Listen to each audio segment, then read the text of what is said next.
aqui de volta ao nosso Clube do Livro. Eu sou a Helena Creuri e hoje eu estou com a Eleanora. Olá. E também com o João. Fala, galerinha. E aí a gente vai falar sobre o capítulo 4, que é do livro, né, do Clube do Livro que a gente está fazendo. Capítulo 4 do livro A Bruxaria Hoje, do Gerald Gardner. O capítulo 4 se chama Práticas das Bruxas. A gente achou legal colocar esse título, O Código de Conduta das Bruxas, porque nesse capítulo fala muito sobre a sociedade da época, as bruxas e tal. Fala também sobre as práticas, que é o título do capítulo, mas fala bastante sobre o que elas não faziam em relação à conduta e etc. Eu gostei muito desse capítulo. O que vocês acharam? Cara, eu achei muito interessante. Peraí, um de cada vez. João. Sorry. Eu achei muito interessante a questão do contexto histórico que ele trouxe, a questão do código de conduta, como a gente tinha previamente conversado, e como elas se relacionavam, né? Isso eu achei muito legal a ênfase que ele deu nisso. Uhum. O que você achou, Eileen? Eu achei muito interessante, como sempre, o Gerald Gardner, um maravilhoso escritor que fez umas misturanças lá durante o capítulo, né? Só que eu achei interessante também a especulação sobre como teriam surgido a crença, como teriam surgido as práticas mesmo, as formas de prática das bruxas, né? Desde a raiz da questão. É uma coisa um pouco difícil, mas, né? Enfim. Eu tenho muito a falar sobre isso, cara. Eu gostei muito disso. E é muito interessante, assim. A primeira coisa que eu achei muito legal é que ele fala que as pessoas que se interessavam pela bruxaria na antiguidade eram pessoas inteligentes e pessoas pessoas intelectuais, assim, né? E aí, assim, eu lembro muito de... Assim, eu sei que é uma referência de cultura pop baseada em fatos históricos, mas nem tanto. Mas eu joguei muito Assassin's Creed. E eu lembro muito da figura do Leonardo da Vinci no jogo. Não sei se vocês já jogaram. Não já que esse então não. Eu vou falar. O Leonardo da Vinci, ele existem rumores de que ele mexia com magia, né? E as invenções dele, o homem vetruriano, é isso? Vetruriano? Ai, eu não conheço. Aquela questão do homem que cabe dentro do círculo. Isso. O homem... De todas as formas geométricas. Vitruviano, isso. O homem vitruviano de Leonardo da Vinci, ele dá um pentagrama certinho, se você for fazer assim, né?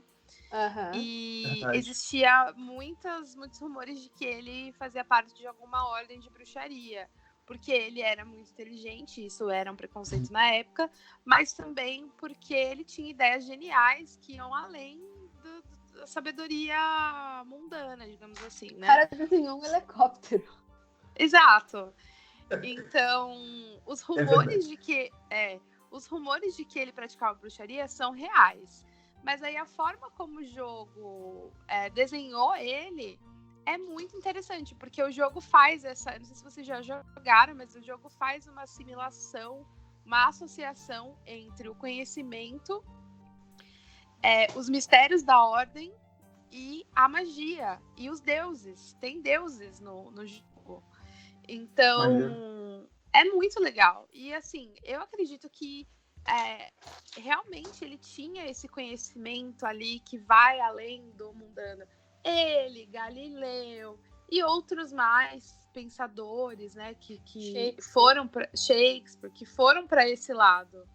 Sim. Então, eu acho que é muito verdade. O Gardner coloca bem essa questão de que os jovens curiosos e inteligentes se interessavam por bruxaria na época.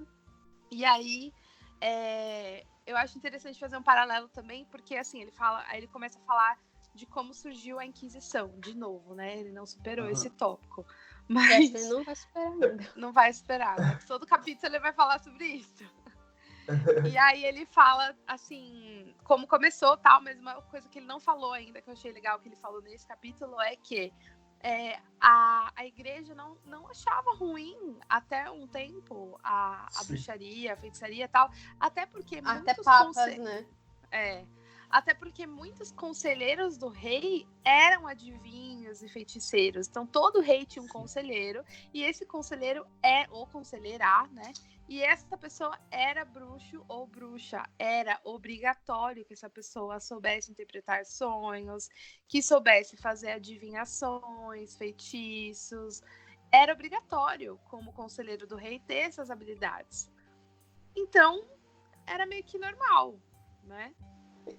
Então, Aline, eu tenho uma dúvida que eu anotei quanto a isso. Porque nesse trecho ele fala que a igreja nunca havia prestado muita atenção à feitiçaria, como se não houvesse como se não fosse um rival do calibre da bruxaria.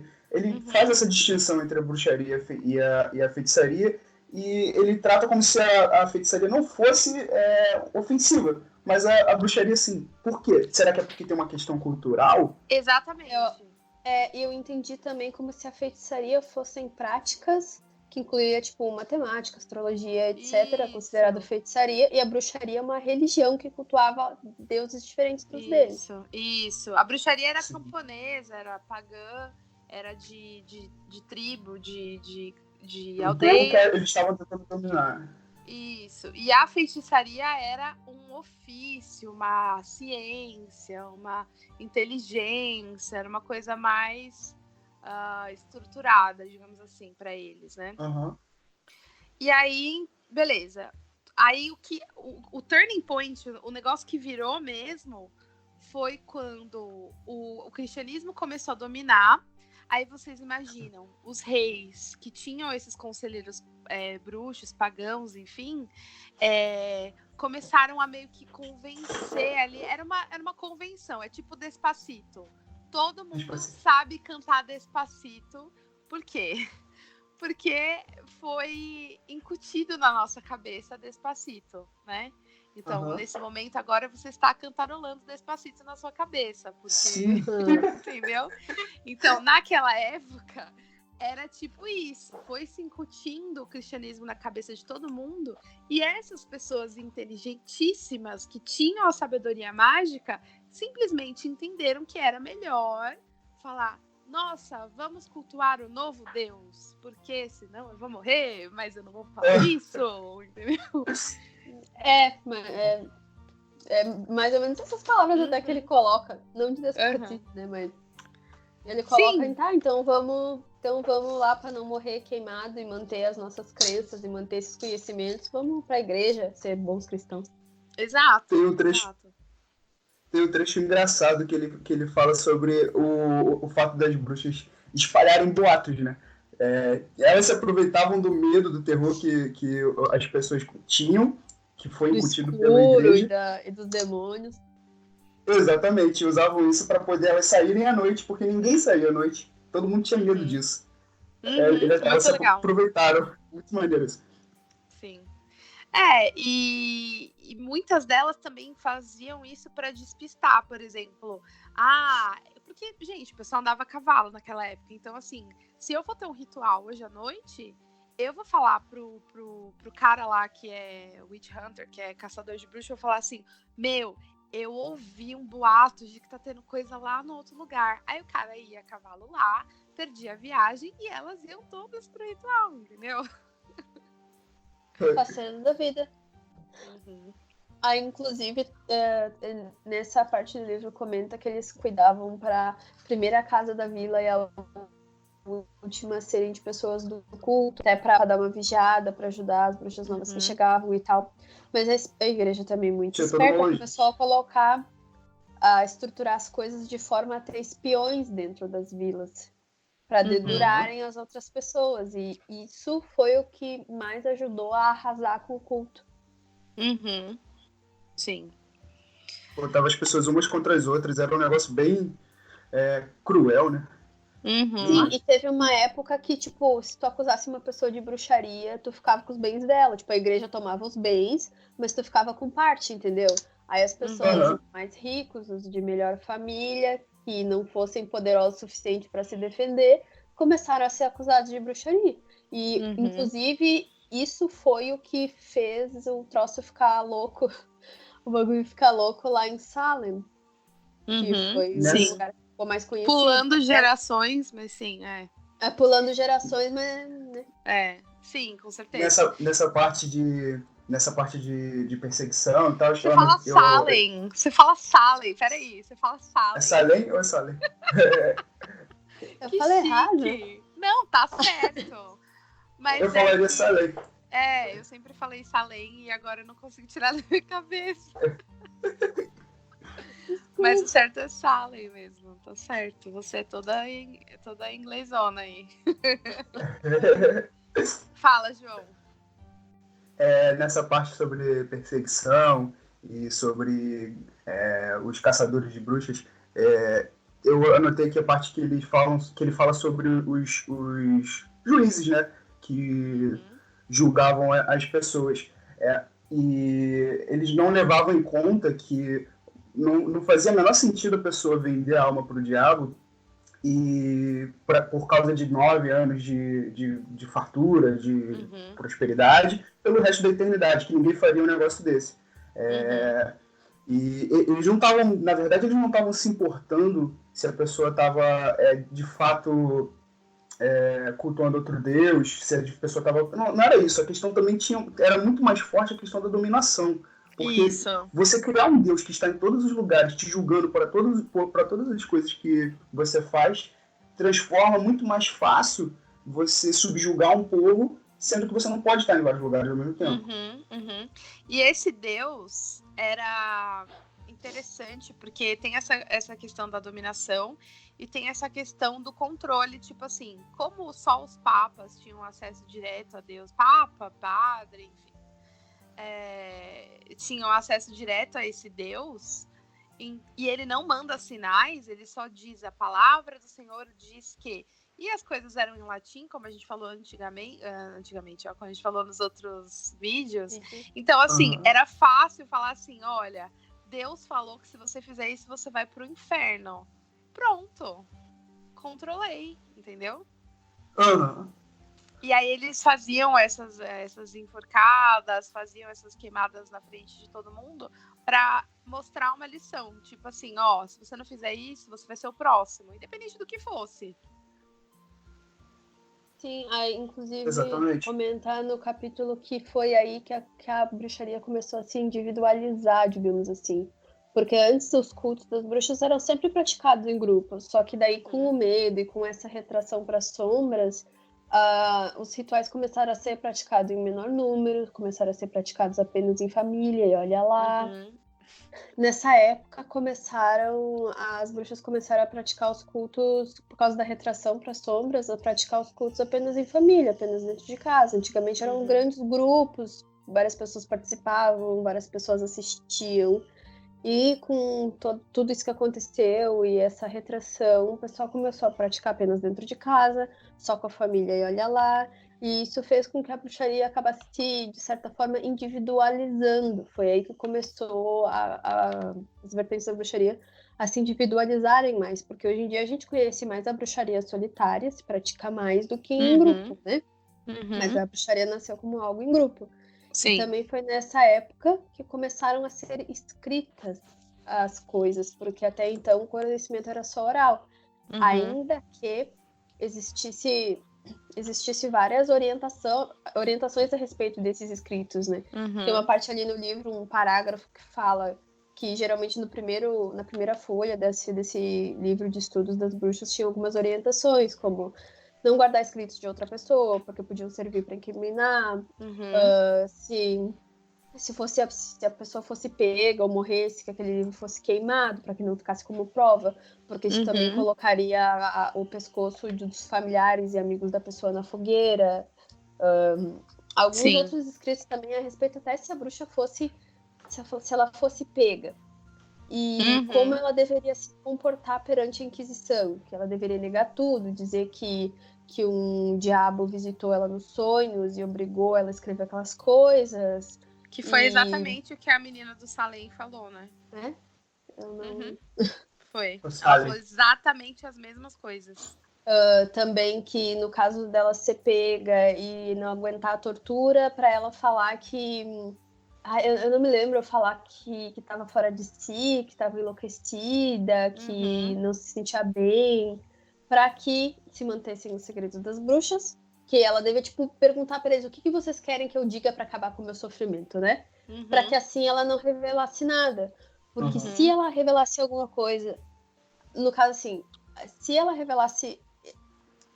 não revelasse, nem todos os padres lá, os inquisidores, eram tão maus. Então eles podiam, tendo uma desculpa, acabar liberando elas. Sim. Ou que, em todo caso, se elas não contassem os segredos, a Irmandade era forte, era grande, e ainda podia ajudar elas a se libertarem ou ajudar elas a minimizar aquela dor. Mas caso elas entregassem o ouro, digamos assim, não teria misericórdia nem ajuda para elas, nem nessa vida e nem nas próximas. Isso também, pelo que o Gardner, da forma como ele continua o livro, dá a entender que se a Irmandade não poderia livrar todas elas, porque ia ficar muito óbvio, que eles teriam influência suficiente para drogar elas, para que elas não sentissem a dor da tortura. Sim. Por isso que tem muitos relatos de que elas eram tão endiabadas, digamos assim, que até dormiam durante as torturas. Que no caso elas ficariam absurdamente drogadas. Não é muito sensacional isso, gente? É louco, né? É louco. Mostra que tem uma organização, né? Elas eram muito articuladas. Elas tinham gente pessoal em todos os lugares, apesar de isso também viverem nas sombras. significa de que tinha muitas pessoas inteligentes e influentes envolvidas com bruxaria. Caso contrário, isso não seria possível. Exatamente. Sim. E aí tem 2 pontos que eu queria tocar. O primeiro ponto é em relação à origem, mas eu já falo. O segundo ponto é assim, Gardner tá falando aqui nesse capítulo muitas informações. E essas informações vêm de boca a boca que passou para ele e um pouquinho das impressões dele de pessoas que ele conheceu e ordens que ele fez parte, tal. Mas principalmente de boca a boca que ele ouviu de outras pessoas que supostamente seriam as pessoas que iniciaram ele no Covid, New Forest e Tá. Dito isso, a gente precisa começar a ler esses livros com um senso crítico. Por exemplo, eu queria saber de vocês, de verdade mesmo, se vocês leem esse capítulo, ou esse livro todo, ou os capítulos anteriores, mas acho que nesse capítulo tá muito latente isso. Se vocês leem esse capítulo e vocês acreditam em tudo que ele fala. Com certeza não. Então, eu acho que tem algumas romantizações. Porque ele fala muita coisa e ele não dá prova de nada. Então a gente tem que ser crítico em relação a isso, entendeu? São muitas suposições, principalmente em relação à origem. A origem é a coisa que eu mais acredito, na verdade. Por quê? Porque se você lógico, faz... Sim, mas ainda assim não há provas. Ele coloca de forma lógica, mas ainda assim não é nada comprovado. A origem eu acho que é pautada porque, assim, se você fizer uma referência cruzada com outros livros da mesma época, ou livros de pessoas que viveram na mesma época, ou ainda assim, livros de pessoas que estudaram, pessoas que viveram naquela época, se você fizer uma referência cruzada de pessoas que escreveram livros sobre o mesmo assunto, sobre a mesma época, em décadas diferentes da história de livros de bruxaria, você vai ver que muitas coisas batem no sentido histórico comprovado por meio de pergaminhos, coisas que foram achadas e etc. Beleza. A outra questão é que a tradição gardneriana tem o livro das sombras original. Eles têm, ponto final. Mas eu não acredito. Então, você vai ter que entrar numa tradição gardneriana, passar pelos 3 graus para ser exposto ao livro das sombras original. Beleza. Você quer passar por isso? Sim, não, tudo faz. Mas que eles têm para provar, eles têm. Então, esse é um ponto interessante para a gente levantar, porque a gente está lendo esse livro e a gente precisa ter um pensamento crítico, que assim, na época que Gardner escreveu esse livro, ninguém tinha escrito sobre bruxaria antes na vida. Então, muito do que ele escreve é um pouco floreado, é um pouco romantizado, sim, porque é aquela história que a gente vem repetindo ano após ano sobre a história da Wicca, sobre a Inquisição, sobre a origem. Então, assim, é algo que a gente vem repetindo. E se alguém pergunta pra gente numa fila de banco, exemplo, tá? Se a gente pergunta na fila de banco, a gente explica minimamente. E são essas coisas que a gente fala, né? Basicamente isso. Essas coisas que ele tá falando são coisas que a gente fala pra explicar rapidinho, né? Então, eu penso que a gente precisa ter um senso crítico. Mas agora, voltando ao ponto em relação à origem. Ele fala que podem existir várias origens. Primeiro, as origens das práticas, das escritas, dos rituais e a origem das práticas em si. Aí ele cita algumas pessoas, dentre elas a Aleister Crowley, que seria a pessoa que pode ter influenciado os escritos dos ritos da bruxaria. E aí faz sentido, porque muitas pessoas daquela época transitavam entre ordens, e o Gardner foi um deles também, né? Sim. Então tem esse aspecto, né? E isso real.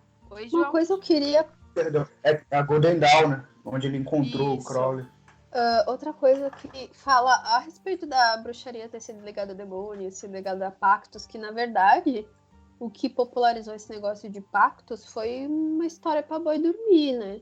Tipo, umas mentiras, mas parece que, sei lá, teve um conto, uma história, tipo um fairy tale lá, um conto de fadas, que alguém escreveu de forma imaginária que acabou influenciando absurdamente a relacionar a bruxaria com pactos com o demônio, né? As pessoas, tipo, simplesmente engoliram aquilo porque era bonitinho e fácil e acabaram tomando como verdade. Que nem o pessoal hoje, olhando Chilling on the Adventures of Sabrina e levando como Bíblia do Satanismo aquilo ali, sabe? Tu olha uma série de bruxaria, ou uma série de satanismo, ou uma série de, sei lá, de outra área do ocultismo, e acha que aquilo ali é o passo a passo pra fazer. Parece que foi isso que aconteceu. Aí ele comenta sobre clubes de fogo do inferno. O que é isso? Tem horas que ele chama de Hellfire Club, tem horas que ele chama de Clube do Fogo do Inferno, né? Zé. Eu não fui atrás de pesquisar isso, mas pelo que eu entendi, é uma ordem de bruxaria indie, né? Entendi. Pelo que eu entendi, né? Eu não fui atrás porque, na real, não é muito do meu interesse, mas assim, a gente poderia... Eu só não entendi como isso caiu ali, sabe? Por isso que eu perguntei, eu não entendi o que isso estava influenciando na história, tipo, quem são essas pessoas, sabe? Eu entendi que é assim, esse conto que você falou é de uma pessoa que possivelmente era dessa ordem satanista.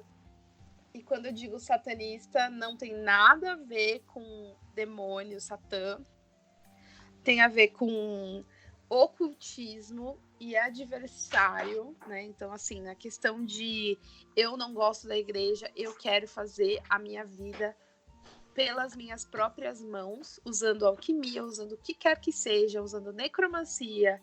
Isso era o que eles entendem por satanismo. E aí, beleza.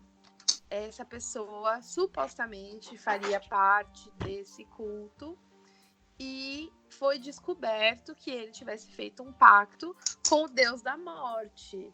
E aí que começou todo o problema, porque o Deus da Morte é o Deus pagão. Lembra que a gente falou no capítulo passado? Sim, e aí eles começaram a desconectar todas as outras qualidades do Deus e ele virou o diabo. Porque ele não morria, ele era o Keanu Reeves. E aí, Highlander. E aí ele não morria, e aí tá, pronto, você fez um pacto, fiz mesmo, então você vai morrer. Aí, também. tipo,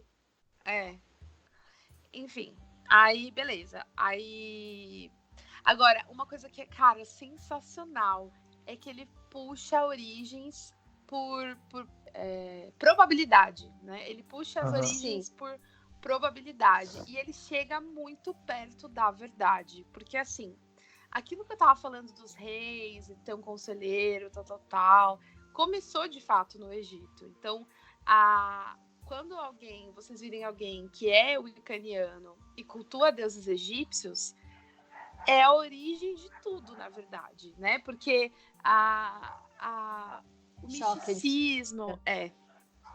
o misticismo e toda a parte de observação da natureza e plantio, colheita, inteligência, tudo isso veio do Egito por uma questão de especiarias, não sei, por uma questão de comércio, por uma questão de... outra coisa, se não estou enganada, as civilizações começaram mais ou menos por aquelas bandas do Egito, né? Sim, exatamente. Também então... tem Desculpa.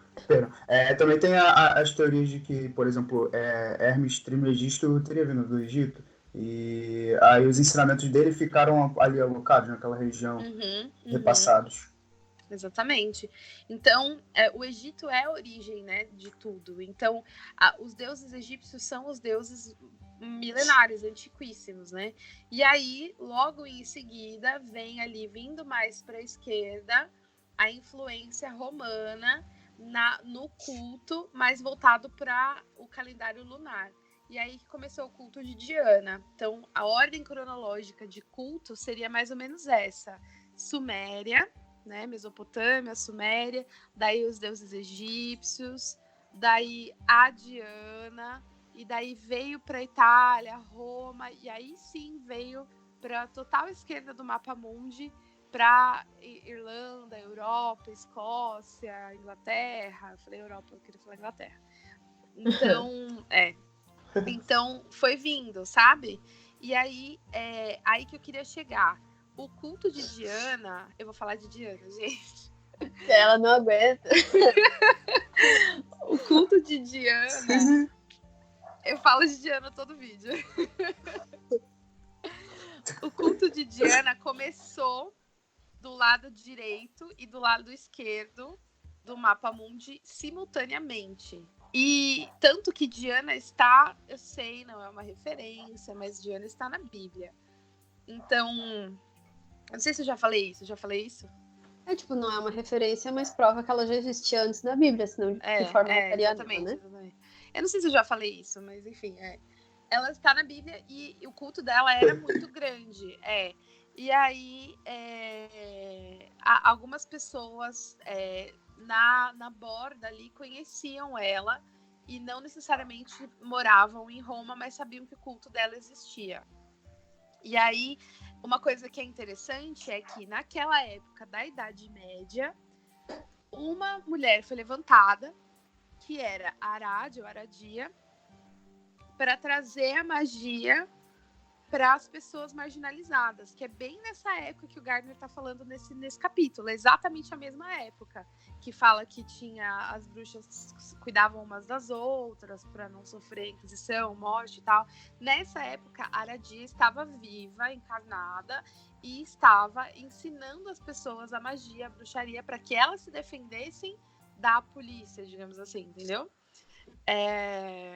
E na mesma época, um pouco depois, Brigitte veio encarnada na Terra do lado esquerdo do mapa mundi, ali onde é Glastonbury, toda a parte celta, né?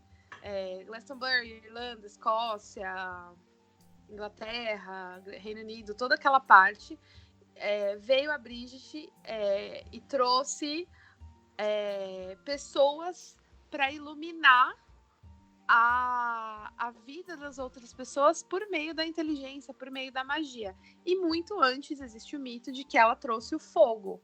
Então se faz essa analogia entre a Brigitte traz o fogo, que é a sabedoria, que é o fogo que forja, que é o fogo que destrói e constrói, etc, etc. E a Aradia, um pouco depois, traz ali a magia para as pessoas marginalizadas conseguirem se salvar, conseguirem se livrar, conseguirem desaparecer e aparecer quando for preciso, usando verbena, enfim. E aí a gente consegue fazer essa ligação bem legal. Então, assim, em termos de origem, esse capítulo é maravilhoso. Ele é tipo um sumário, né? Ele pincela tudo para que a pessoa vá se aprofundando, né? Exato. Mas em termos de práticas, ele fica muito... Ele floreia um pouco, né? Elas praticavam isso e tal, não sei o quê. Mas, assim, das leituras que eu já fiz, a questão da origem, beleza, tá muito certinho. E a questão do livro das sombras, que elas passavam mais oralmente e não escreviam tanto, não guardavam. Isso também tá muito certinho, de acordo com outras leituras que eu fiz. Eu acho que faz muito sentido. A questão das práticas, assim... Não tem como a gente saber o quão estruturado os sabás eram. Essa é a questão. Entendeu? Eu não acho que as bruxas chegavam umas para as outras e falavam: e aí, hoje tem sabá, vamos, bora. Eu não acho que era assim, cara. É complicado, né? Porque ele sempre age como se ele não pudesse falar tudo, né? Estou dizendo, mas eu não posso falar. Pode ser que seja, a gente tá aqui viajando sendo super cético, mas eu acho que, assim, o culto era basicamente uma questão de sobrevivência, fertilidade, porque isso faz sentido. Então, assim, quais eram os desejos? Porque elas não se reuniam para fazer bruxaria, para pedir qualquer coisa, assim, eu quero não sei o quê. Eu não acho que era tão fútil, assim, entendeu? Eu acho que elas se reuniam... Ainda mais com o trabalho que dava pra fazer, né? Eu acho que elas se reuniam para fazer algumas coisas específicas. Pedir uma boa colheita. Exato. Pedir uma boa fertilidade. Claro. Sim, com certeza tinham esse intuito mais voltado para a sociedade, para mudar a sociedade. Eu vejo por causa do iluminismo. Ele comenta que quem estava se envolvendo com o cultismo naquela época eram as pessoas, as mentes brilhantes da época. Era a burguesia que na época estava insurgente contra o clero e contra a nobreza. Eles, naquele momento ali, eles eram insurgentes, eles estavam querendo mudar a realidade. Então, eu acho que comunica muito com isso. É isso. Sim. É porque minha conexão tá meio lenta, às vezes eu interrompo tá boa. Fora de tempo. Sim, eu entendi, não, mas tá bom. Então, é isso, tipo, era a fertilidade delas próprias para terem filhos, da própria plantação. E também eu acho que elas se reuniam para fazer algum feitiço, alguma coisa para matar alguém, simplesmente, sabe? Tipo, eu não quero essa pessoa porque essa pessoa tá me incomodando, eu vou matar essa pessoa. Vamos pegar um cabelo dela, ou vamos fazer um desenho dela e vamos colocar uma flecha com veneno em volta dela, alguma coisa assim, porque elas faziam essas magias simpáticas, sabe? Essas magias de associação, por exemplo. Se eu fizer isso no micro, eu atinjo o macro, sabe? Isso é muito antigo.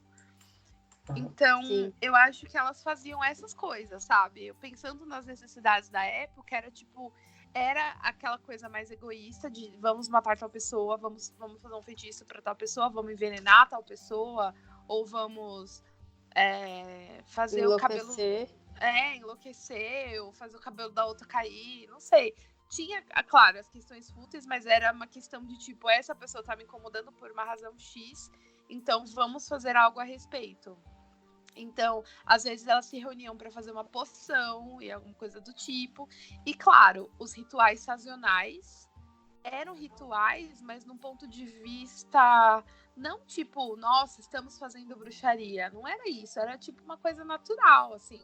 Hoje é dia de... Hoje não, essa semana, enfim, é uma época boa para oferecer coisas aos deuses, porque a nossa colheita foi boa, ou porque a gente quer que a nossa colheita seja boa, austara, enfim. Então, eu acho que era uma coisa sazonal, beleza. Era uma coisa de... Por exemplo, Beltane. Beltane era o fogo de Belenos. Então, assim... O fogo de Belenos era um ritual de fertilidade. Então, eu não sei por que cargas d'água, nessa época, as pessoas tinham esse festival de sair pegando umas às outras na frente da fogueira. Não sabemos. Mas, possivelmente, deve ter a ver com o calor. Assim, é óbvio na minha cabeça que tem a ver com o calor. Porque nessa época está calor. Então, lógico, vamos colocar roupas curtas e vamos pro baile. É tipo isso. Né? Sim.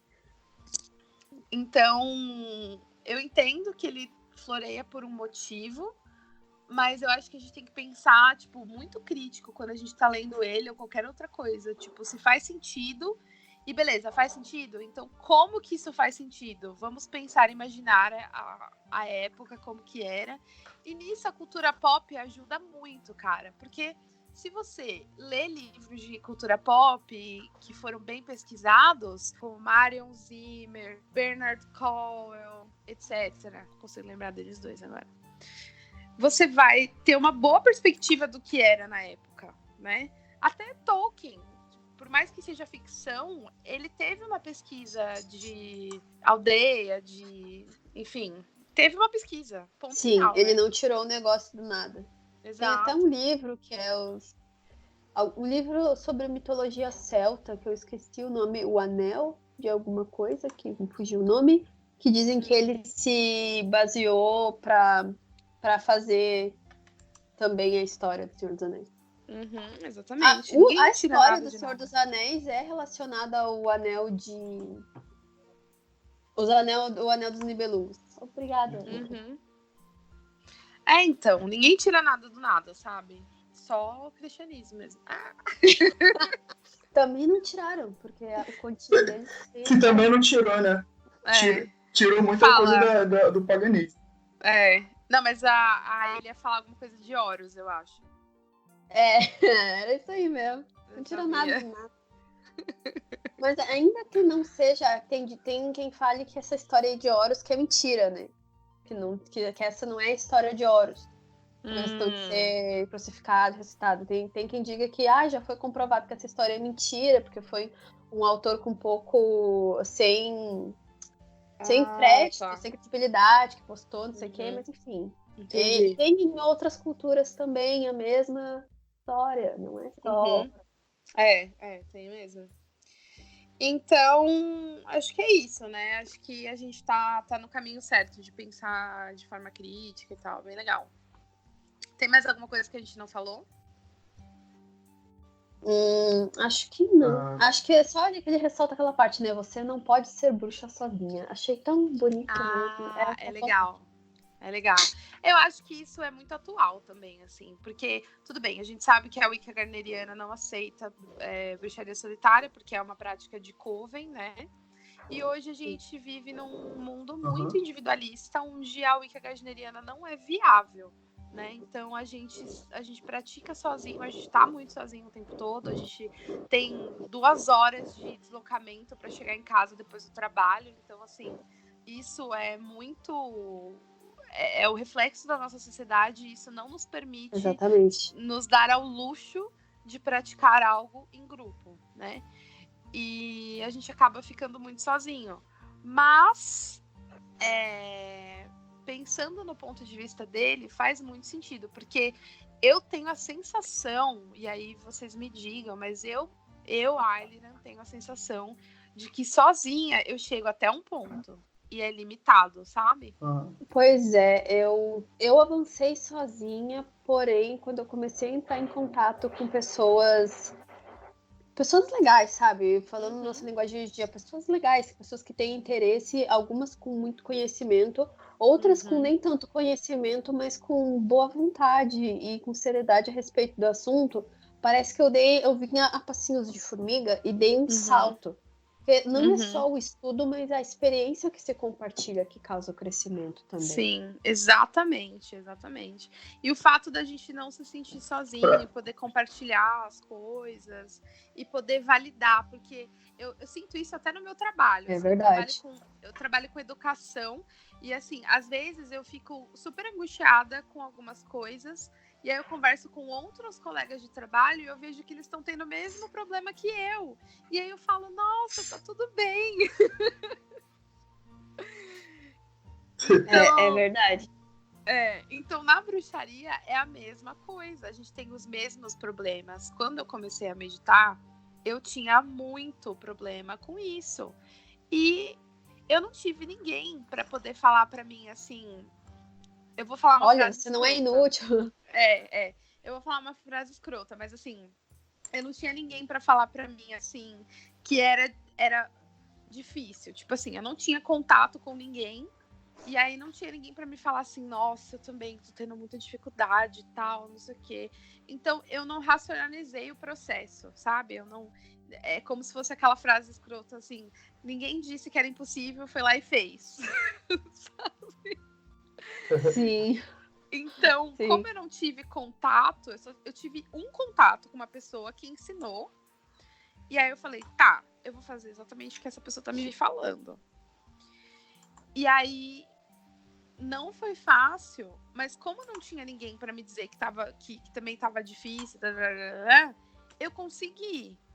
Mas foi uma fase que tava muito... A minha vida tava tranquila, então acho que tudo cooperou, sabe? E logo depois eu conheci umas pessoas que diziam, não consigo meditar de jeito nenhum, não sei o que e tal. E aí eu ajudei essas pessoas. Aí eu falei, nossa, que legal, que bom que eu consegui passar o que eu consegui, né? E foi num curto período de tempo. Então, assim, eu sei que a gente é muito cético em relação a algumas coisas, mas eu realmente acredito que o fato de eu ter aprendido e logo depois ter conhecido aquelas pessoas foi meio que pra incentivar elas a fazer junto, sabe? Porque a gente foi para um parque junto, a gente sentou junto, meditou. E eu não sabia que ia dar certo. Eu não tinha noção nenhuma de que ia dar certo. Mas elas conseguiram. Aí eu falei, nossa, que legal, mano. Que bom, tal. Então, é muito legal a gente ter com quem compartilhar essas coisas. Porque, às vezes, você tem um dom muito bom e outra pessoa não tem. Mas, às vezes, ela E outra coisa, sabe. assim, é verdade. E outra coisa, assim, eu até acho que eu já comentei isso no grupo em algum momento, que é que a gente tem a tendência de se achar muito inútil quando não consegue algumas coisas. Porque as pessoas, principalmente as pessoas assim que vêm abertamente, sabe? Que não interagem em redes sociais, essas coisas, vêm tipo, porque eu recebi uma mensagem do meu guia, porque na minha meditação eu fui para um castelo, porque não sei o quê. Aí tu fica pensando, nossa, eu sou muito inútil mesmo, né? Porque eu não consigo nem meditar, eu devo ser extremamente inútil, isso aí não é... a bruxaria não é pra mim. Quando na verdade... Cada pessoa segue um caminho num passo diferente. E conhecer pessoas diferentes nos ajudam a entender que esse caminho é diferente, mas que a gente pode chegar. Por exemplo, eu sou uma pessoa que eu tenho extrema dificuldade para meditar, mas já fiz diversas viagens astrais. Que seria, aspas, tecnicamente uma coisa mais difícil do que meditar. Exato. Porque o caminho é diferente para cada pessoa. Só que por ter dificuldade com meditar e com... algumas outras coisas que seriam consideradas básicas, eu já cheguei a pensar que eu era extremamente inútil. Eu só vou entender que a coisa não acontece dessa forma, nem da forma que a gente quer, mas sim da forma que a gente precisa, só quando eu comecei a conhecer pessoas diferentes e legais, como você. Exato. Ai, meu Deus. E é muito verdade isso que você tá falando, porque uma vez eu tava conversando, porque eu sempre quis conhecer pessoas novas na Wicca e tal, e eu tava conversando com uma menina que eu nem sei se eu ainda falo com ela, porque eu nem lembro do nome pagão dela, mas assim, pode ser você e eu não tô sabendo, assim, sabe? Eu lembro que eu tava conversando com ela, e aí eu falei assim, que legal, você é wiccaniana, legal, você vai comemorar o Sabá hoje? Aí ela, eu não comemoro o Sabá. Aí eu, como assim? Ela, não, eu não comemoro o Sabá, porque os celtas também não comemoravam. Aí eu, como assim? eu tava começando, né, na época. Aí eu, oxe, como assim? Claro que comemora. Eu li o livro tal. Eu não falei, mas assim, eu pensei, mas como assim não comemora? Aí ela falou assim, isso daí não existia do jeito que as pessoas falam hoje. A invenção da Wicca é uma coisa totalmente nova, que não existia naquela época. Então não existia, tipo, hoje é dia de comemorar tal sabá, que é o dia não sei o que lá. Não existia. A questão é que existiam rituais de colheita, rituais de promessa de colheita, rituais de obrigada sol por existir, porque estávamos morrendo de fome, de sede, de frio. E eram esses os rituais. E aí, depois que foi dado o nome, depois que, tipo, surgiu tudo e foi estruturando. A organização da roda. Mas antes não existia. E aí, na época, eu achei super estranho. Eu falei, ela tá falando isso porque ela é preguiçosa. Porque a gente já julga, né? A gente já julga, eu mesmo julgo. E aí eu falei, nossa, tá bom, né? Tipo, deixei pra lá e achei estranho, eu não quis falar com ela. Mas isso me deu uma perspectiva que depois, estudando, eu falei, gente, ela tava certa, olha só. Então, fulana, se você estiver ouvindo isso hoje, obrigada. Obrigada a gente por vai tentar. se reencontrar. Obrigada por tentar, obrigada por, né, compartilhar sua sabedoria comigo, porque na época eu não sabia que era assim, dessa forma, né? Eu achava que, tipo, o que estava escrito no livro do Claudinei Prieto, sei lá, era a verdade absoluta e total, e era exatamente assim que acontecia. E não era, porque, né, a gente vai entendendo, a gente vai lendo a história, a gente vai vendo que não era, né? E até a questão dos instrumentos que ele fala nesse capítulo, elas não usavam atame de metal, né? Não existia nem dinheiro para você forjar uma espada. Então era. A pessoa nem podia ter uma espada. Era instrumento. Fala que tem a espada quem tem autorização. Uhum. Era tipo arma de fogo hoje. Sim. Muito legal. Então é isso, né, gente? Eu acho que é bacana que a gente consegue pensar criticamente em relação a esse livro. Eu achei que, não sei, eu tava com receio de falar isso pra vocês, porque não sei como vocês iam reagir. Eu não queria desmotivar vocês em relação à leitura, mas assim, a gente tem que pegar tudo que o Gerald Gardner escreveu e levar em consideração que era uma época onde ninguém nunca tinha escrito nada sobre Wicca, então precisava ser Wicca não, bruxaria, né? Precisava ser um pouco chamativo também. Não podia ser tipo, olha, eu não sei, então vou escrever só o que eu sei. Livros em branco.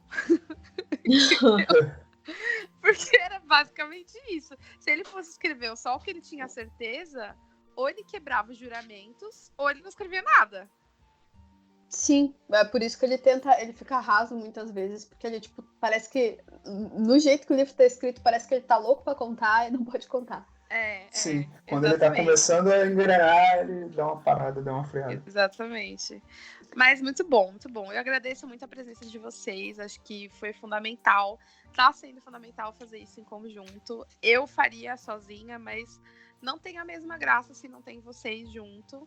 E acho que junto a gente consegue ir mais longe, né? Igual ele falou, não existe bruxaria sozinho. Independente da nossa distância, a gente tá junto ali em sintonia. E isso é muito legal.